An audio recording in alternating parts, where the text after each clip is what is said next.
Welcome to Old Path and our Monday studies through the Old Testament. We are currently in the book of Proverbs. We're at chapter 21 today. And as I kind of introduced this when we started this, I figured that the further that we went through it, I'd be able to pick up some pace and maybe we'd get through a couple of them every week. But, you know, it's different when you just look at them. And I've been through Proverbs before. But this time through, and maybe it's just, you know, your eyes get open more as time goes by, but the observations that Solomon makes here are just, you can see them in the world around you at all times. Interestingly enough, we'll look at a couple of passages here where you can see that it played out in the history of Israel, some looking backward and a couple that were looking forward, and just observations, things that he had noticed as he kind of moved along through life, whether through personal experience or his own observations. We'll look at a couple of those. But remembering again, his audience there is younger men, people that he refers to as son or sons. And it has application for any younger man who would be coming up in a place that, especially considering who he was, being a king, and the people that would be right there in his immediate circle that he would be speaking of that would fit this qualification. These would probably be people with having a great deal of influence. But here's the important thing, as we make application to these, primarily, if you were able to say, this is great information that you would want to give to any young man to be considering these things.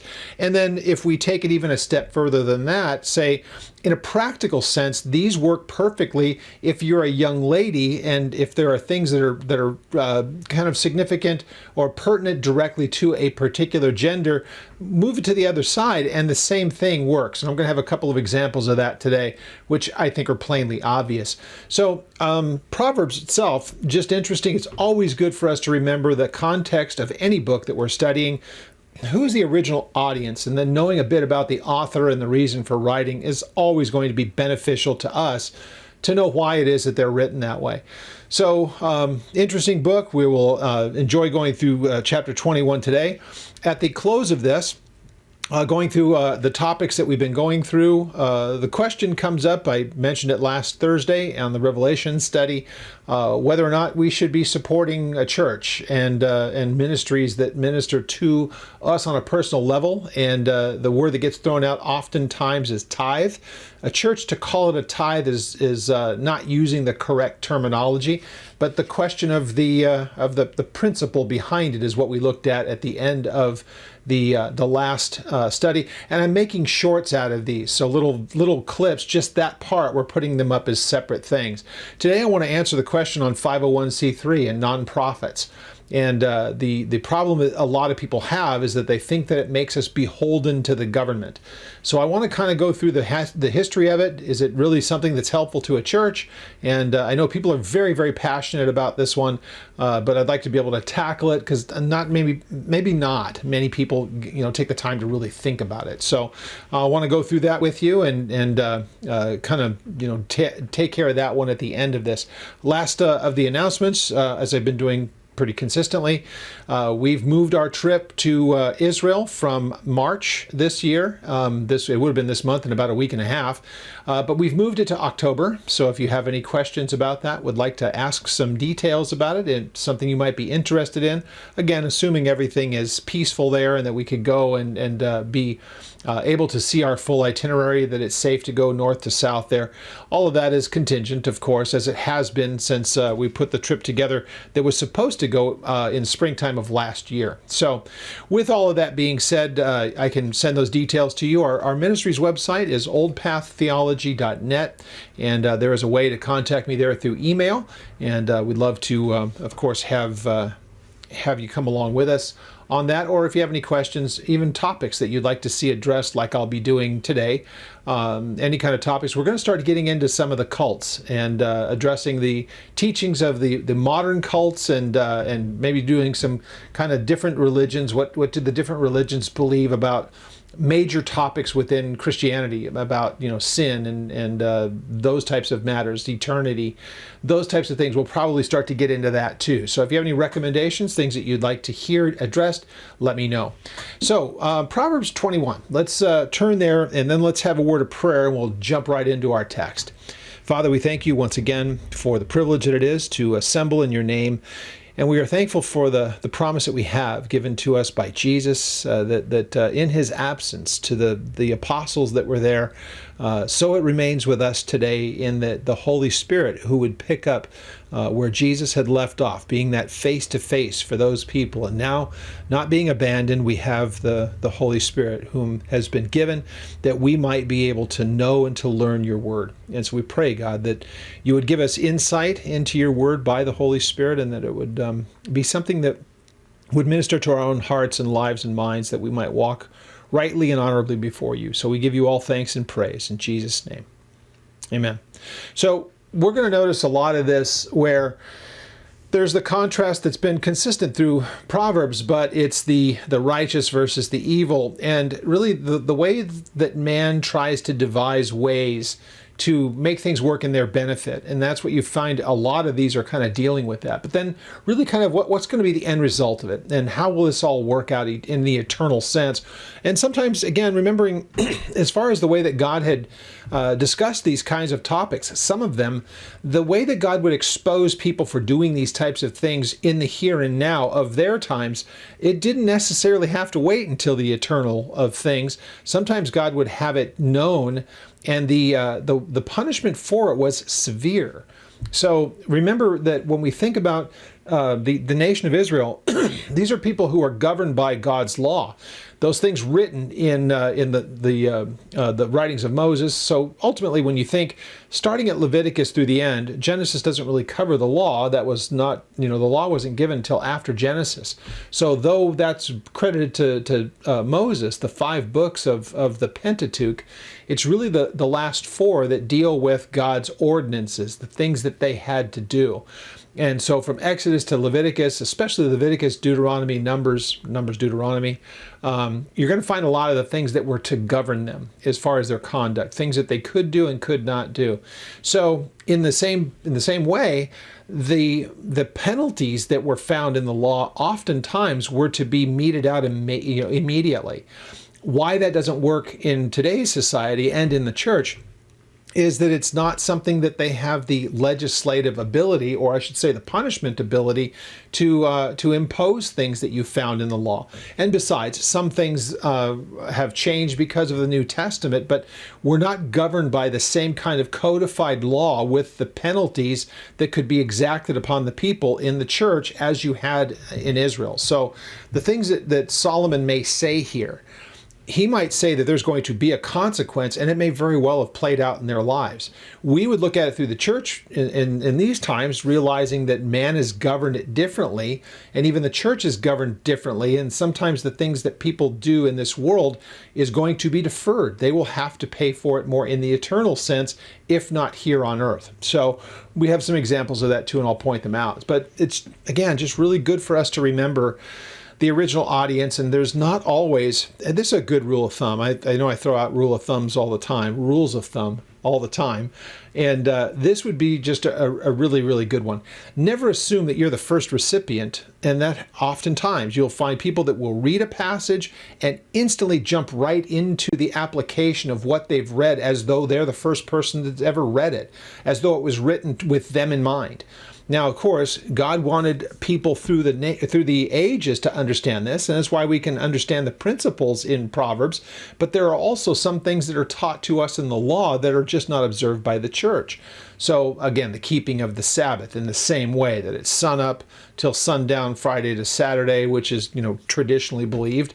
But however that would be, that there was supposed to be those same kinds of things were not necessarily seen the same way. Some of the food restrictions, and it's not really, I don't want to get too sidetracked on that, but we want to make sure that there's not a straight across way that you would read something in the law and make instant application, or else you'd have people stoning their kids. So let's make sure that we're really, really careful that if we're saying, well, we should do the things that the law says, they're righteous and they're good. Well, yeah, okay, then do all of them. And if you don't do all of them, then you're violating all of them. So that's, James would tell us that. There's a number of places that those who are going to live according to the law, Paul says this as well, they're going to be basically judged by the entirety of it and whether they keep it. So anyhow, Proverbs 21. We read in verse 1, "The king's heart is in the hand of the Lord, like the rivers of water, he turns it wherever he wishes." Now, this is a great example where you will read something that would be kind of said in the universal sense, but this really does kind of assume that the king is actually, first of all, doing in accordance with what the Lord would have them to do, and that the Lord would be able to direct them because they would be leaning upon him for direction. So that's the assumption. Now, we look through the kings of Israel and the kings of Judah, and if you were to measure all of them, none of those guys in the north, in what we call Israel, none of those guys were genuinely governed by God, because they were abusive, and they were ultimately rebellious against him. So their hearts were not being directed by the Lord because they were rebellious. So this is mentioning of the kings, but it really works very, very well for anybody who would want to say that they are governed by God. And if they're governed by God, then yeah, he's the one who has control of the heart, and he's the one who leads the way. And even the person who has it together as much as we can think of, there are those times when they don't always do everything perfectly. Of course, we're humans. We're prone to mistakes. But you can say the king would be this way. And again, this is something that God would offer to do. They were supposed to, the kings were supposed to be the head of a theocracy. They were, well, not the head in the spiritual sense, but they were the leading person that God was going to work through in a theocratic kind of a system, that they were to be God-governed people, and that king was supposed to be the person who would wield as much power to see that that took place in the nation as anyone could possibly do. But if a king is negligent in that and rebellious against God, then clearly God's going to hold him accountable for that, but that man is not doing as God leads. God would want to lead, would give direction, but it doesn't mean that they would follow it. They had the law. Every king from Saul on down had access to the law. And it got so bad, if you remember when Josiah became the king, they found a book of the law and didn't even know what it was. So they were God's people, there's no question. These were people of the covenant, but they had become so corrupt under Manasseh that by the time Josiah comes along, nobody has any idea. And there's a functioning priesthood, if you could think about it at the time. But it become completely pagan and corrupt as it can possibly be. So just interesting. That kind of history is just interesting to understand a little bit when you read Solomon's words, because remember, there's Saul, David, Solomon, and all those kings after him. He's making observations about himself. He's making the observations about Saul and David, and really ultimately the next one who could be the king. I mean, in the audience of this, did Rehoboam read these things? Sure. Did Jeroboam read these things? He would end up being a king. Well, they should have. They had access to them. But we all know the history of that. So, like rivers of water, he, the Lord, turns it wherever he wishes. That, again, if you have a pliable, compliant person, God can do exactly that. Every way of man is right in his own eyes, but the Lord weighs the hearts. And that sounds a lot like Judges when you think about it, people doing whatever they think is right in their own eyes. And it doesn't mean that what a person might determine to do is wrong necessarily. The point is that God will take a look at it in its totality and determine whether or not it is good and right or not. And so in this case, every way of man is right in his own eyes. They think that they've got it all figured out and that what they're doing is right, but it's the Lord who weighs the hearts. He's the one who tells. Jeremiah 29 goes into, or 19 rather. Yeah, Jeremiah 19 talks about that the heart is deceitful and wicked above measure. Or is it Isaiah? I didn't write it down. Is it Isaiah 17? I just have to look for my own curiosity's sake. But it's a good one for us to remember that God says that he's the one who tries the heart. It's the heart is deceitful. And was it Jeremiah? Oh my goodness. Don't you love watching people have to struggle with this kind of stuff? So Jeremiah about the heart being deceitful. Yes, Jeremiah 17 verse 9, that the heart is deceitful above all things and desperately wicked. Who can know it? The Lord does search the heart and test the mind, even to give every man according to his ways, according to the fruit of their doings. So yeah, it's interestingly enough, Jeremiah down the road is writing something that is very similar to what Solomon is mentioning here. So every man is right in his own eyes. They can think that what they're doing is correct. And unfortunately, a lot of times you'll hear people give counsel. Well, follow your heart. Do what's on your heart. Not necessarily, unless God's the one who's put it there. But reasoning through something, because your heart is where your emotions are found, but ultimately it's God who weighs the hearts. He's the one who knows. Verse 3, to do righteousness and justice is more acceptable to the Lord than sacrifice, which I love this. I love this passage here because there is something that gets quoted very often, but many times not correctly. So to do righteousness and justice is more acceptable to the Lord than is sacrifice. Take a look at 1 Samuel. Let's turn there real quick, because in 1 Samuel 15, we get a really good glimpse at this in action. Because ultimately, when we look at chapter 15, there was something that was intended by God to be done, and Saul, the first king, absolutely defied this and used his own reasoning and then tried to blame everyone else. But interestingly enough, they were supposed to take care of the Amalekites. They were supposed to wipe them out entirely. Samuel comes to see him and finds out that he has not done that. He's kept the king of the Amalekites alive, and was never supposed to be the case. And so he's chastised for it. Read the whole chapter. It's pretty interesting, especially what you see afterwards and how this was the thing where Samuel was able to say, this is enough. The kingdom is being ripped from your hands. But look at what happens here.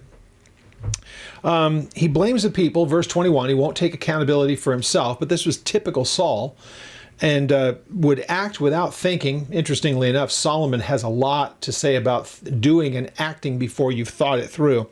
So Samuel says, has the Lord such great delight in burnt offerings and sacrifices? Because that was the excuse.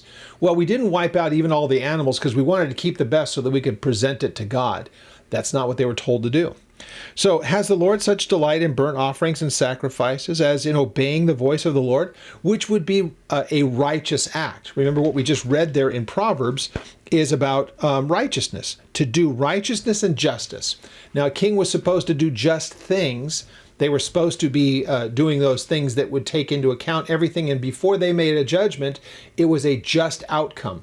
So that was supposed to be seen to by the king. That should have been his task and what he should have followed. That's how it should have been. So we see here, to do righteousness and justice is more acceptable to the Lord than sacrifice.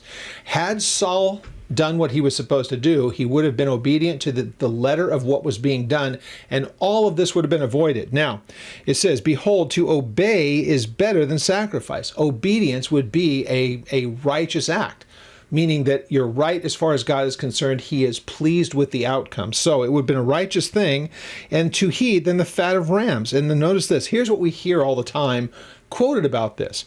Rebellion is as the sin of witchcraft, and stubbornness is as the iniquity of idolatry. So rebellion and stubbornness, which was Saul's problem, are being made basically the equivalent of even sorcery and witchcraft, and even to the point of idolatry, because again, you've made something else, maybe your own will or something else, that has become the focus of your attention and even, if necessary, worship. So here, what Samuel is saying, in God's eyes, he would put a person's rebellion, willfulness, it is on the same level of rejection of God as if you were an idolater, or if you were somebody dealing in dark arts, and even the idea of altering your mind through a variety of different things. So here's we get that all the time, and sometimes we don't think of it in the spiritual sense, but the offense here is a spiritual one that brought about the physical action that he had, not paying attention to God, not doing what he was told to do, and then finding an excuse for it and blaming someone else. And that rebellion and that willfulness that he had to do that, to run right through the stop sign and do his own will, Samuel has to tell him that is on par with ignoring what God says and doing your own will, to that you become the idol. You become the one that's worshipped rather than the one who gave you the direction. And it's as though you're just involved in every bit of kind of spiritual adultery that you could. Heavy stuff. So when we hear this, that the idea of rebellion and doing your own thing, sometimes we like to say this to kids. Your rebellion is like the sin of witchcraft. Well, spiritually speaking, it's God who has been ignored here and not parents. So interesting that you find this. And you wonder, does Solomon have that maybe in his mind a little bit? There's plenty of examples that he had already had in his own history, and it's just an observation that might be just from the day-to-day of things. But Saul is a big example of this. So, back to Proverbs. So again, to do righteousness and justice is more acceptable to the Lord than sacrifice. Because again, sacrifice was necessary because of disobedience.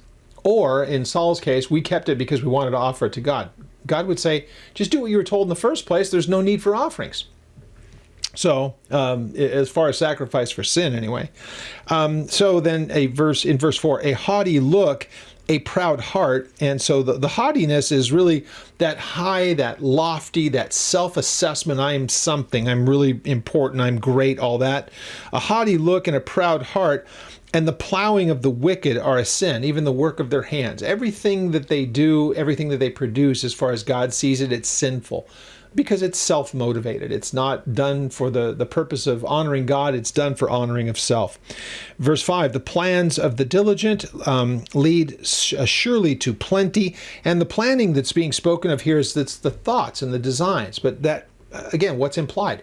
Deliberation, thinking through something, and not just acting on the first impulse. It's also assuming, taking into account. Again, we're talking about spiritual matters here.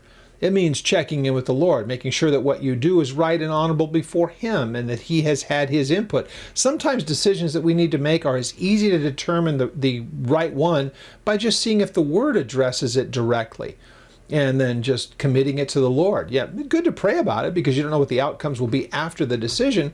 But if you're having a decision that needs to be made that is clearly spelled out in Scripture, follow that. And then, Lord, I'm going to do according to your word, and I pray that the outcomes will be pleasing to you. Help me to understand what to do after the outcomes begin. Those are just wonderful ways to work the prayer with obedience to God's word. So, the plans of the diligent lead to surety and plenty, but those of everyone who is hasty, surely it leads to poverty. So again, by contrast, if you just do the knee-jerk reaction, reflexive, it's going to lead to failure. It's going to lead to ruin. It's going to lead to poverty.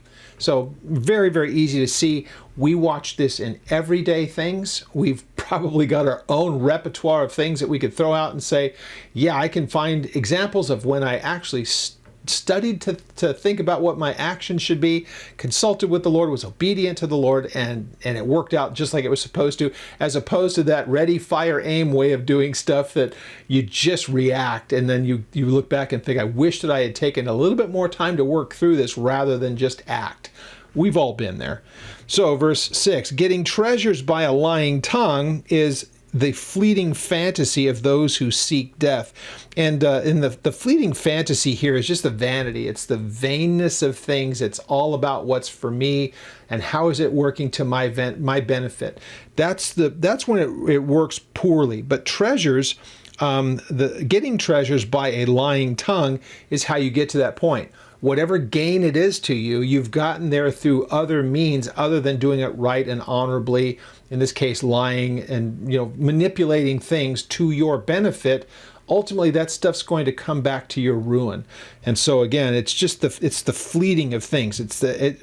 New King James says fleeting fantasy, but it's vanity. It's the useless worthlessness of things because it cost you nothing to get it other than selling out your dignity and doing what's not right. So again, what benefit is that? It's just going to be a fleeting thing. It's useless, it's worthless because it had no value.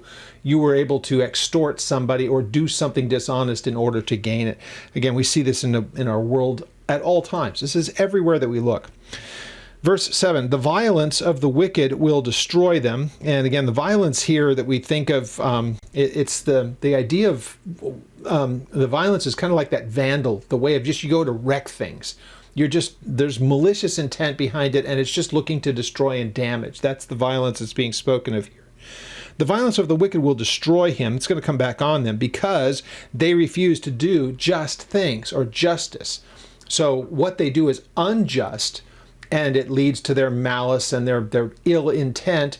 And God's basically, people that do that and travel in it, they get destroyed by it themselves because sooner or later, the people that they have victimized, they're going to be the victim in the same way, with that malice and the callousness that comes along with it.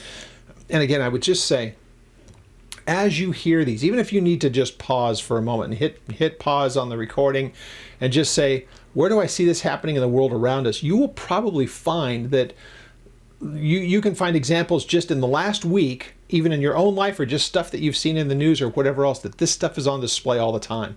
It's just an amazing thing. This is the observations of a person sitting back, and I think any of us could probably write a lot of these Proverbs in the same way and just go, based on what I see here, making a spiritual application to what's taking place in front of me. Boy, I see this stuff in operation all the time. So, verse 8, the way of the guilty man is perverse, and the way that they go, it's crooked. A guilty man, the guilty of the things that as God would look at their life and just say, what I see, the perverseness of your life, how crooked it is, God sees that person as guilty. And so as a result of it, the things that they do, which God would condemn, those things, as it says here, they are perverse, they're crooked. But as for the pure, his work is right. There's the contrast. The pure, spiritually speaking, standing before God, he finds no fault with them. Their actions are something. And again, unlike the perverse person, the crooked way that things are, the way of the right person, because they're following what God should do, or says that they should do, it's a straight path. It's acceptable. It's righteous. God's pleased with it. Better to dwell, there's going to be two of these. Better to dwell in the corner of a housetop than to a house shared with a contentious woman. Now again, maybe you've heard sermons on this, or maybe you've heard people make their cute little quips about this. Let's remember, why are women singled out here? Because it's a man writing to younger men. Now, the thing here, the contention that's going on, or the contentiousness, is that there's a quarrel. There's when you talk with people verbally that say, oh, I got into a fight with my husband or my wife, whatever it may be, that means that there's a quarrel. There's something that's there. Now, why he points out contentious, he doesn't say it's because you caused it, but if there's a person that's just their natural tendency. And let's make sure, if this was one of Solomon's wives, and they were writing to younger women and said the exact same thing, if your husband's going to be contentious, always looking for a fight verbally, always looking for contentious things, always looking for an argument, it'd be better to just go find a corner on the roof and avoid that guy. And what you would want to say is, if that person is that way when you're dating, trust me, that person will be the exact same way once you get married. So here, Solomon says to these young men, hey, pay attention. Maybe she's beautiful, maybe she's got everything that you could ever want and all these other things, but the contentiousness, the quarrelsome nature of her, that she's always in a place of looking for an argument, looking for a fight, buyer beware. So same thing with for a woman and a husband. Maybe he's got a great job. Maybe he's all the attributes. He's pleasant to look at, handsome, whatever you want to say. Got all these attributes, but man, everything's an argument with this guy. Everything, and really arguments, or people that are always contentious, always looking for an argument, are usually people puffed up with pride. I mean, they cannot be wrong, and they're going to make sure that you know it. So again, let's remember, this is where you can say, this is not gender specific, because I know men and women who just love to argue about stuff, and they're always looking for an argument, always looking for a contention. So he says, look, it'd be better for you to go find a corner on the roof of your house than to be inside the house with somebody that just wants to pick a fight over everything. So we get the picture. We probably know this about people, and if you're one of those people, pray that God would change your heart.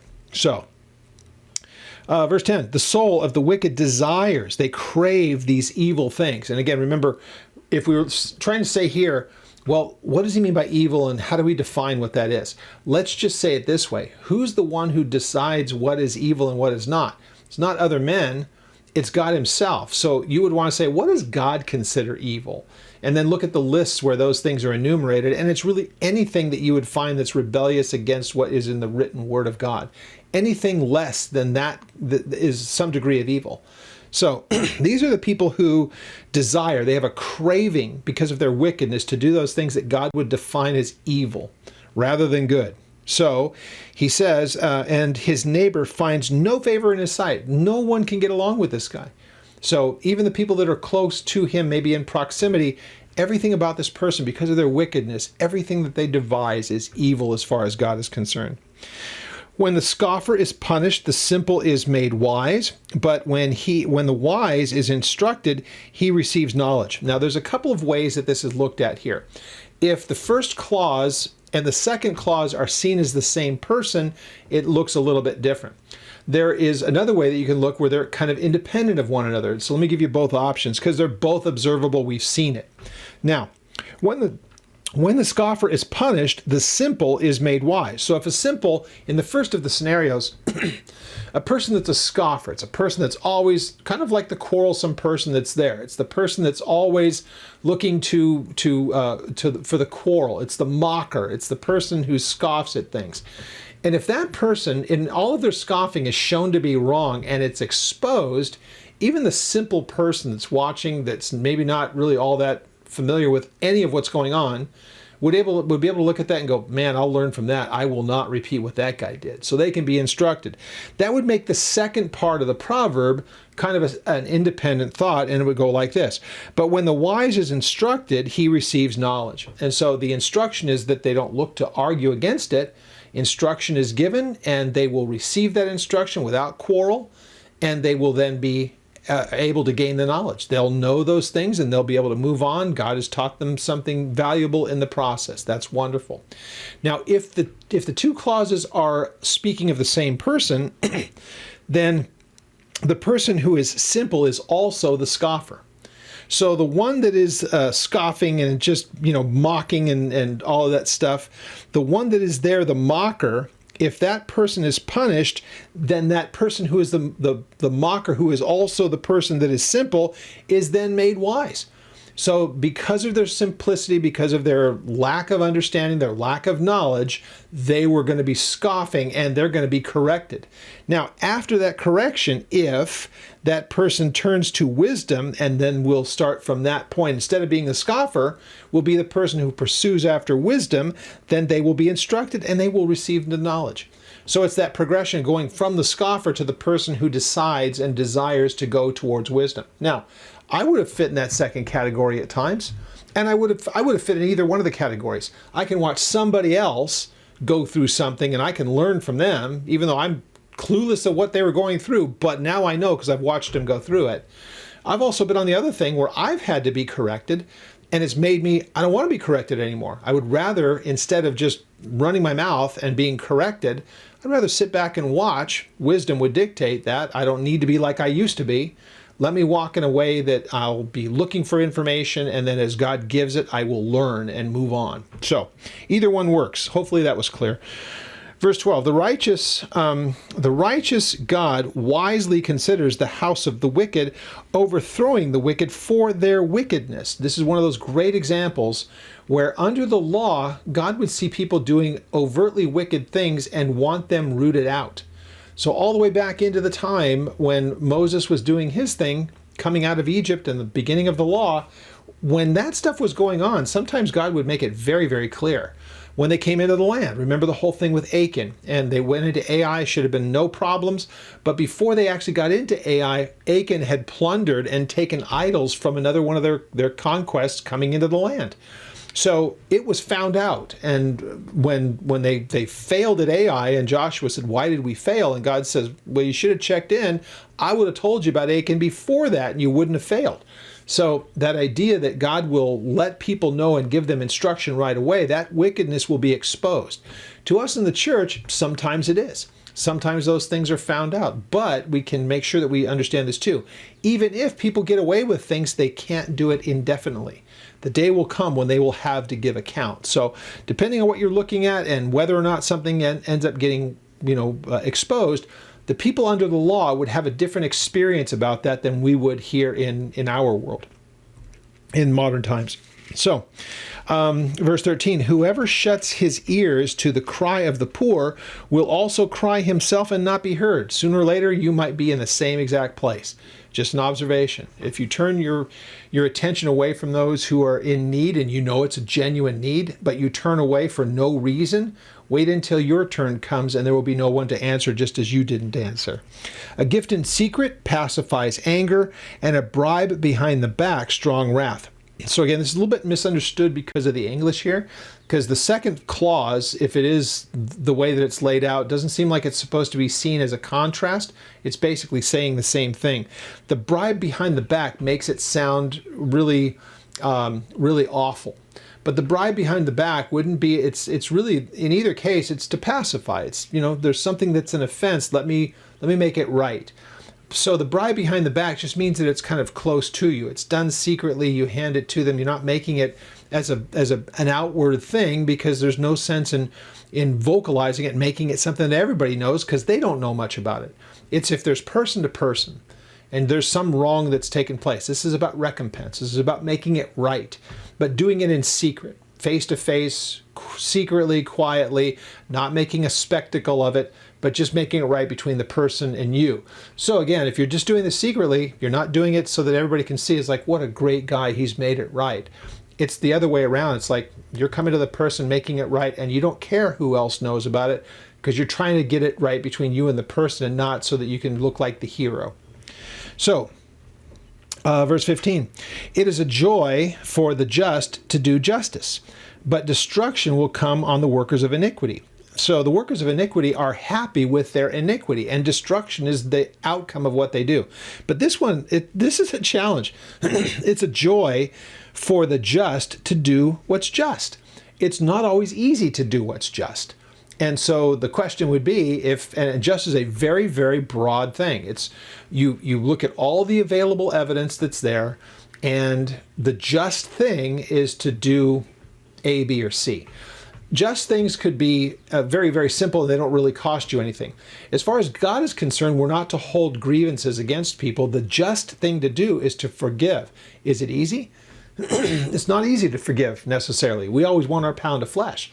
But again, is it a joyful thing? Is that even if somebody's done wrong to you, to find the way to do what's right and forgive it or make it okay. And again, this is just one of thousands of examples it could be of what's a just outcome. What would God be pleased with? What is right? What is accurate? What is good according to what God has asked us to do? Doing the right thing is not always the easy thing. Do you find joy in it even if it's not easy? That's the great question.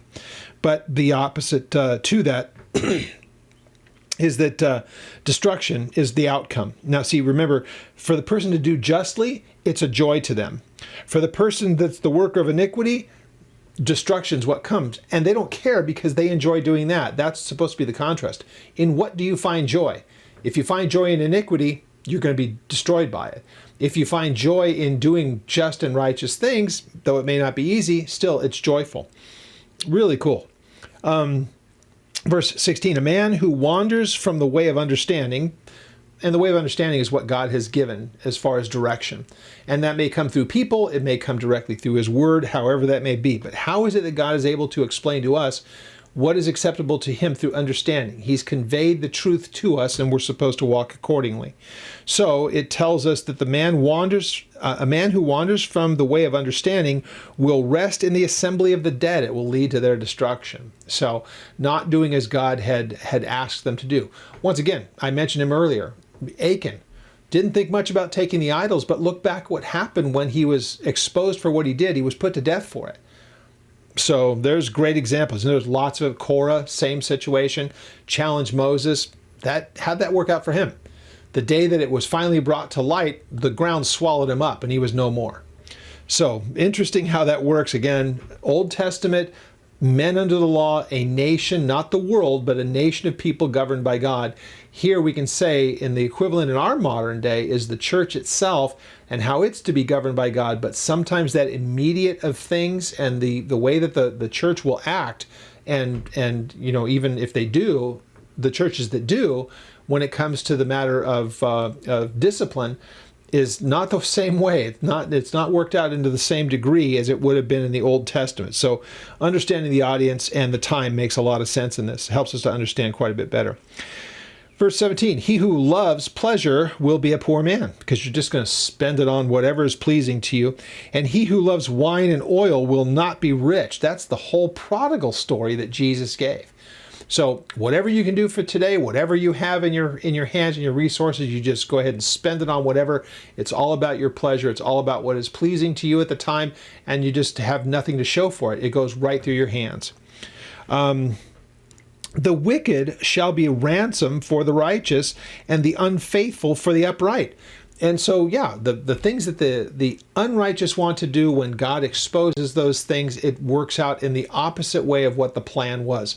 If you want a great example of this, this observation that he makes here was played out in the time later to him. The book of Esther is all about this. So you look at the people who were the main participants in that. Haman would have been the guy who had all kinds of things planned out of his just absolute hatred for the Jewish people, and Mordecai in particular. Hated him, and was actually had the sanction of the king, Xerxes, had the king on his side about that. Go ahead and take them all out and do what you've got to do. And so he makes a gallows, everything else. The plan gets exposed. And Esther would have been one of those who would have had to have been killed. It's a fascinating book, but ultimately ask yourself the question. Haman was ready to hang Mordecai because of treachery and misleading the king. How did Haman die and his kids? On the same thing that he was going to kill Mordecai. What did Mordecai get for it? He took whatever place Haman had and then some. Great way that you've seen it actually played out. The observation that the law would have done this. The law would have shown that this is how it's supposed to be. Interesting, it was actually shown to be a truism in the captivity that they would have had because of their disobedience that led them to their own destruction, and the disillusionment of that time of the nation being sacked by the Babylonians, ultimately into the Persians. It's during that time under the Persians that the book of Esther actually happens. So when you go back and look at it, it's just amazing. Better to dwell in the wilderness, not just the corner roof of your house, but he adds a little element to this. Better to dwell in the wilderness, not even in the house, not even on the roof, just get out all the way out into the wilderness. It's better to be there than with a contentious and, notice the added part, the angry woman. And that means a person who's just vexed. They're annoyed at all times, and they're just angry. So it's not that they just want to quarrel. And so, yeah, I know people that can go ahead and debate and quarrel over all kinds of different things, but they don't get all that upset and angry. Add that element to it. Not only is a person really argumentative all the time and always looking for a fight, but now they're mad, they're irritated, they're annoyed at you. And so he says, not just the roof, add that other little element, just get out of the house entirely, go out into the wilderness. It works both ways. A man would be just as bad if he's contentious and he's angry. So the same thing for the women. It's better just get out in the wilderness. It's just a great observation. And I know people have a lot of fun with this one, but you get it. I mean, we've all been there. So and let me say that. I shouldn't say we've all been there. I've got to say, I'm married coming up on 39 years. My wife has never been this way. We don't always agree on everything, but most of the time we do. And to this day, my daughter is coming up on 35 years old. She's never watched my wife and I have an angry fight between us. And it's not because we hid it from her and waited till she wasn't around to do all that. That's not the relationship that I have with my wife. And again, it's just neither one of us are kind of built that way.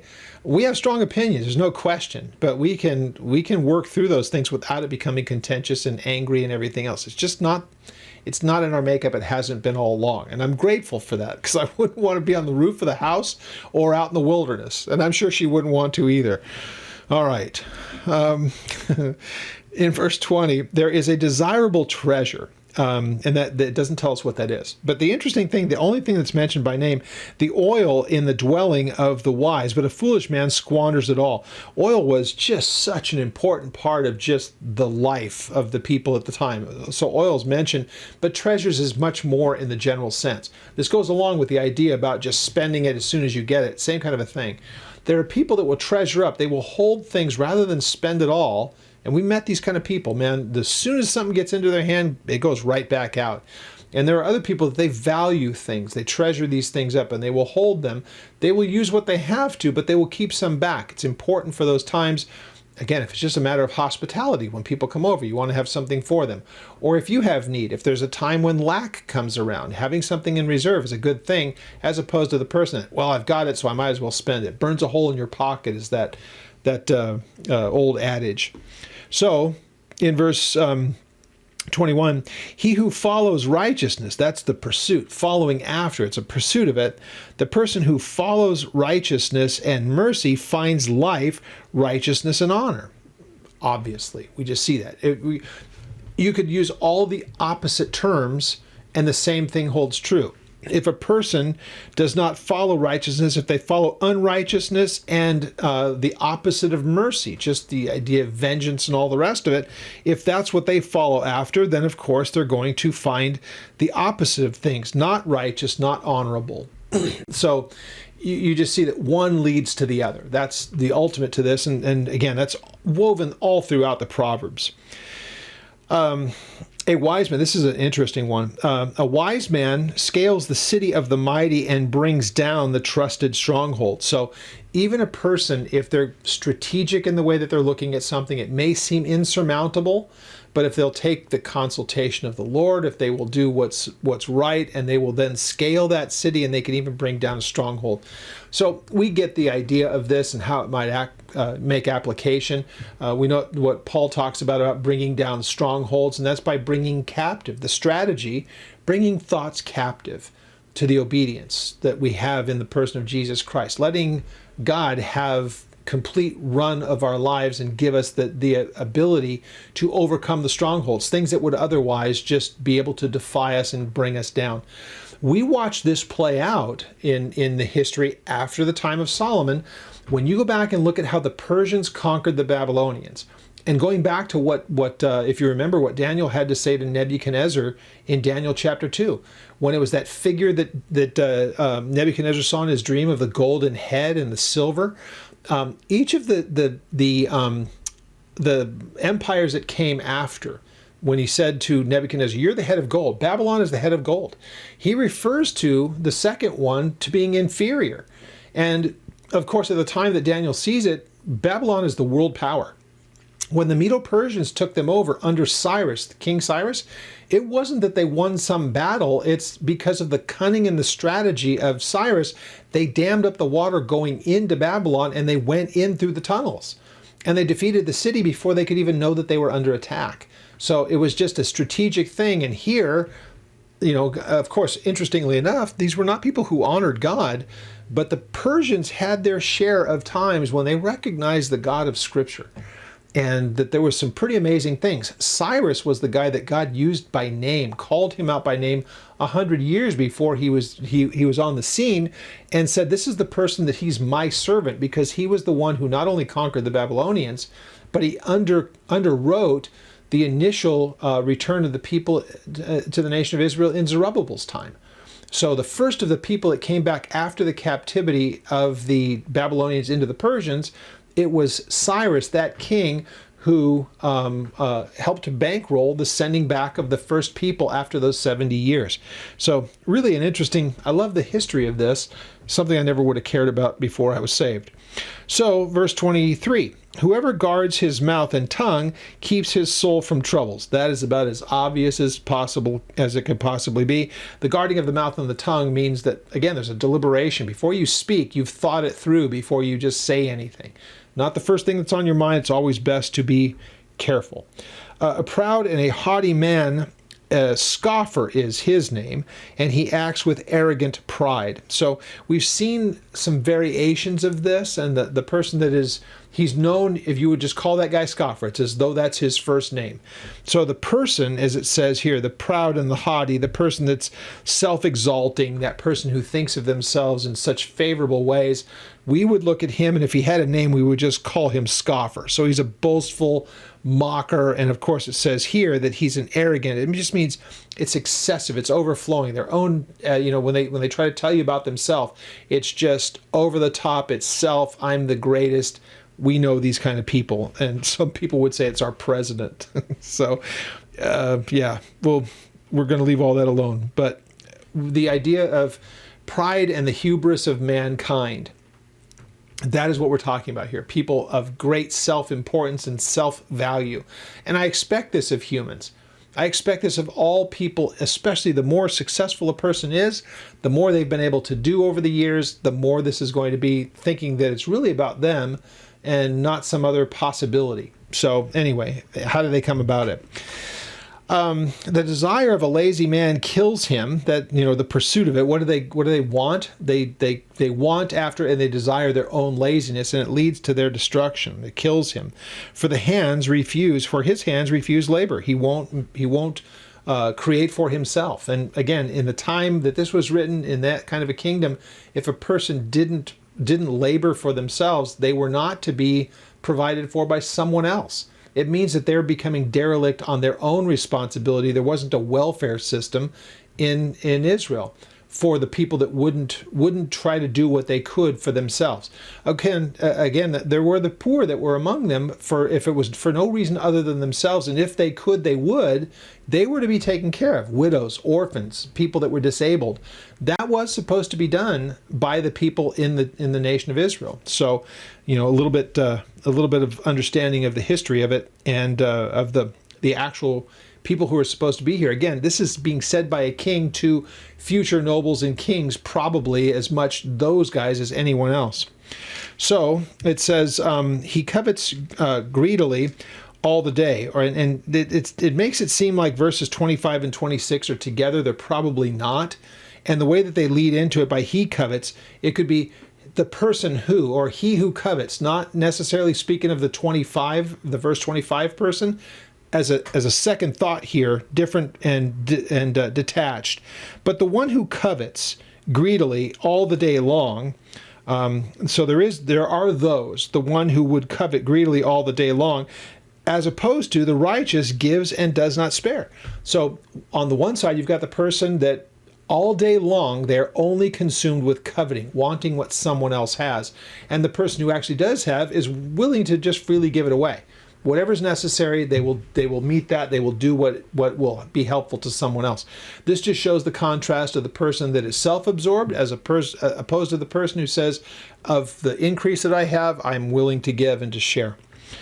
In verse 27, the sacrifice of the wicked is an abomination. How much more when he brings it with wicked intent. So the sacrifice of the wicked. I don't care about your things that you've offered, and you find this often. A little bit we talked about with Saul. God didn't care about his offerings because it was received and brought to Saul in a way that was in disobedience to God. He didn't care about the sacrifice. If you want to see this played out exceptionally well, where this actually took place and you can see it, look at what God has to say about the offerings of the priesthood in the book of Malachi. Because he repeats back to them the condition of their own hearts. He tells them, it's basically God being able to say, I've been listening to the stuff that you said, and he repeats their words back to them. And how wicked they had become. So the sacrifice of the wicked, to God, it's an abomination. It's detestable. I despise your offerings. And it's not because God needs those things. The offerings were for man, not for God. It was to make them in a right place. But if the person's wicked, I don't care. God would say, I don't care about your offerings. They mean nothing to me because they're not presented in the right way. How much more when he brings it with wicked intent? So the wicked intent of the priesthood is we're going through the motions. It's what we're expected to do, but we can't stand it. In fact, they say the table of the Lord and the offerings, they're detestable to us. The priests said that, and God repeats back to them their own words that they said, it's a contemptible thing. We're tired of it. And what is so wicked about it, God says, you're offering to me the lame, the sick, and the blind. When it was supposed to be without spot or blemish, they're going and trying to find the worst of the worst rather than just kill them. Let's just offer it to God. That's the wickedness that was going on. And so God says to him, would you offer it to your governor? Just how disgusting is this that your heart is in that kind of shape? Verse 28, a false witness will perish, but the man who hears him will speak endlessly. And there's two ways that this is looked at. The first one, it seems like a false witness will perish. So when something is said that's wrong and it's a lie, it's going to be exposed sooner or later. And if that means that the person hearing it repeats it, then that goes, but the man who hears him will speak endlessly. They'll just let it keep going, and they'll perpetuate the lie. What's more than likely the case, and again, the grammar of it and the construction of it probably favors this, though we've seen that. A person that will tell a lie, they may be gone sometime, but the lie will just be picked up and put out by someone else, and it will just continually go along. In this case, a false witness will perish, but the man who hears him, as though he says, that guy told a lie, he's going to go ahead and amplify the fact that it's not true. And that lie will go away for good, because someone who heard it will be able to refute it, and he will say that until people quit believing the lie. Either way, however you would read this, both have perfect application. A wicked man hardens his face means that you can't get him to change his mind no matter what. It's as though the same information is given to both types of people. You might have them standing next to one another. The person who will not hear it you're going to see it on their face, they're just going to resist everything. But the person may be standing right next to him. But as for the upright, he establishes his way. He'll take what is heard and he will do accordingly. Now, there is, verse 30, there is no wisdom or understanding or even counsel against the Lord. You can't come up with something once God has said what he's going to say. Then there's no counsel, there's no way that you can put together anything that's going to ever change the outcome. And I think about go back just in your own time. If you haven't done it any time recently, go read Psalm 2. And the idea that the nations, why do the heathen rage, as David sees it? Why do the nations rage against God? And they want to cast off anything about him. And it says God holds them in derision. He laughs at them. So God is going to do what God is going to do, no matter what man tries to devise against him. Doesn't keep him from trying. I mean, Thursdays we're going through the book of Revelation. They will have gone through the entirety of the tribulation, and the ones who will make it through into the millennium, there will be people after them that after those 1,000 years, there will be people who will try to come against God, even though they've been living in the midst of God and all that he's doing, showing that he is supremely powerful. They'll rebel against him. Mankind, boy, what's wrong with them? That's saying as though I'm not one of them.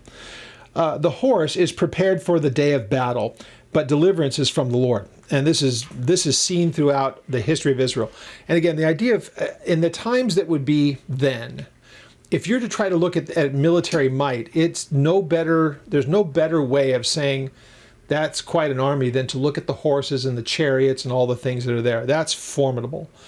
But even that cannot withstand if God is the one who fights the battle. And you can look back through the history of Israel and how often this had happened.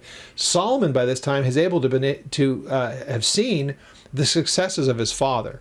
And he would understand that there are times that Israel shouldn't have necessarily survived what they did, but they did, because God gave them victory. And the history of Israel coming into the land was example after example after example of that. That God was able to do through them when they would have their eyes upon him, no matter what you put in front of them, horses, chariots, whatever it may be, will not be able to withstand a nation that God is governing. So that's the picture that's being illustrated there. So Psalm 20 or Proverbs 21, we complete with that, and we'll be turning to Proverbs 22 next week. Now I want to address very briefly this whole idea of nonprofits and the 501c3 status, and there's a few different types of nonprofits that are there. So the whole backstory, you can go read it. It was done in the 50s, and it was done for the purpose of people realizing that there are things that nonprofits do that really aren't under the purview of the government, and sometimes the government just can't do them. And one of those was churches.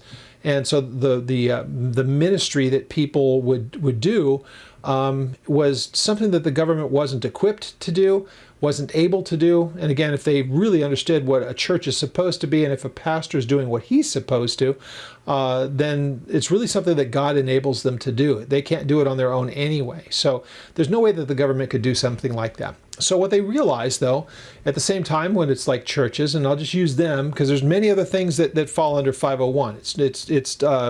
They're tax exempt. They don't pay taxes for the things that they perform as their responsibility, their reason for being.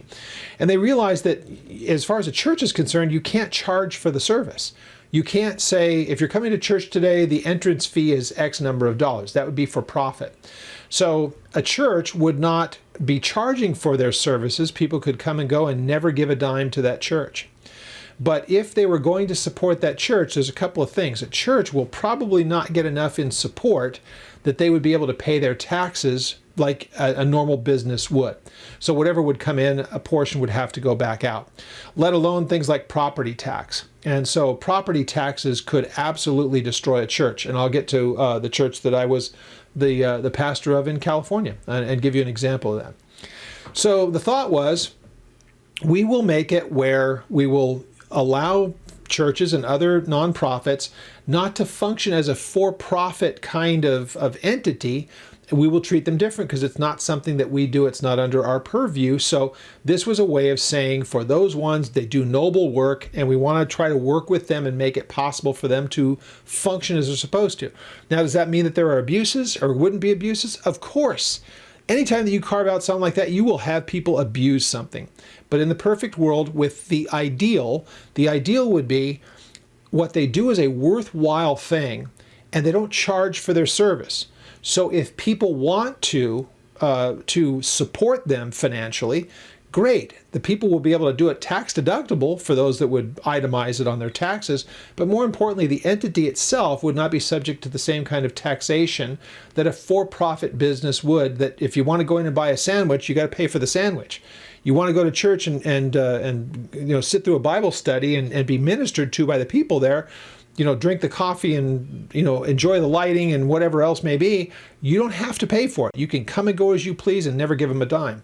So they realized that there was a disadvantage to those ministries, and they made it where, well, I'll tell you what you do, and we won't charge you income tax. We won't have you paying your property tax like everyone else. Then you can function. Now, if it's a little tiny church, and there's really no expenses that go, they might rent, they don't own the property, it might not be such a big deal. I can tell you for our church in Cypress, California, our church was on 2.3 acres. And if you know anything about real estate in Southern California and the value of that property has a value in the millions just because of where it is. We didn't have millions in the bank, and it doesn't now. We didn't have enormous sums of money. We had enough that came in through support to pay the bills. It was a decent enough sized building, and electricity costs an awful lot, and all of those things, they don't pay for themselves. But I could tell you tomorrow, if we were to have stopped being a nonprofit entity and become a for-profit entity, and they would have charged us just the property taxes alone would have bankrupted us in less than a year. So the idea that there is this ability to function and be treated as not a business that charges for services, that was the thing that allowed us to function as we did. And so the thing that we hear in opposition to that, oftentimes we'll hear people say, well, you're beholden to the government because you're doing according to their system. I could tell them what I just told you and said, look, I could play the game the way that you say so that I don't have to be under the thumb of the government. We'd be bankrupt. So that'd be the end of it. We'd have to sell the property, and that would be the end of it. We couldn't function. We owed a small amount on the building. They would have foreclosed on it. We couldn't have paid the bills. So we're grateful for that. Now they were saying, well, so you can't address anything. You can't talk about the government. You can't do anything. You're just stifled. You can't address any of those things. That's a lie. So there is the thing that was introduced by the Johnson, it's called the Johnson Amendment, and yeah, LBJ, Lyndon Baines Johnson. Interestingly enough, it's his party that's probably the worst offenders of this because they get involved in all kinds of political things. So the Johnson Amendment was supposed to, and it's part of the 501c3, will allow you to do this if you don't become political and supporting candidates and causes and all the rest of it. The causes part, we can do a whole lot more because the church is able to say, hey, we're pro-life. We'll support pro-life amendments, or not amendments, but bits of legislation. We can tell the congregation, hey, there's something working its way. Call your people, call your congressman, because this is something about life, or any of those kind of things. We can make people aware of all the stuff that's happening in the government.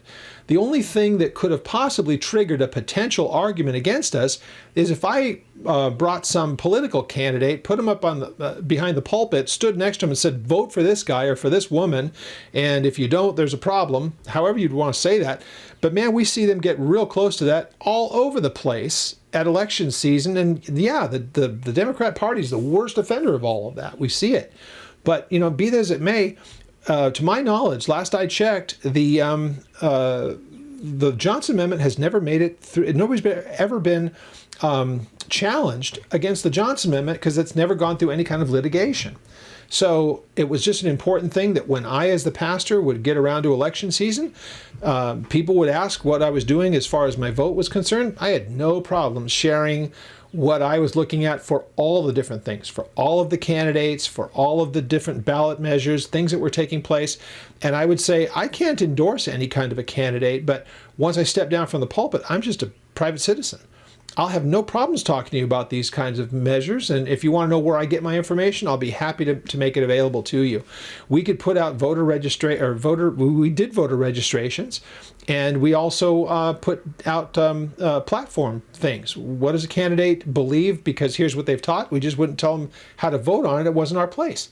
But we could let them know where the candidate stood on all the different positions. And that's all completely within what we're allowed to do as a 501c3. There was no question about that. So we were able to address all those things.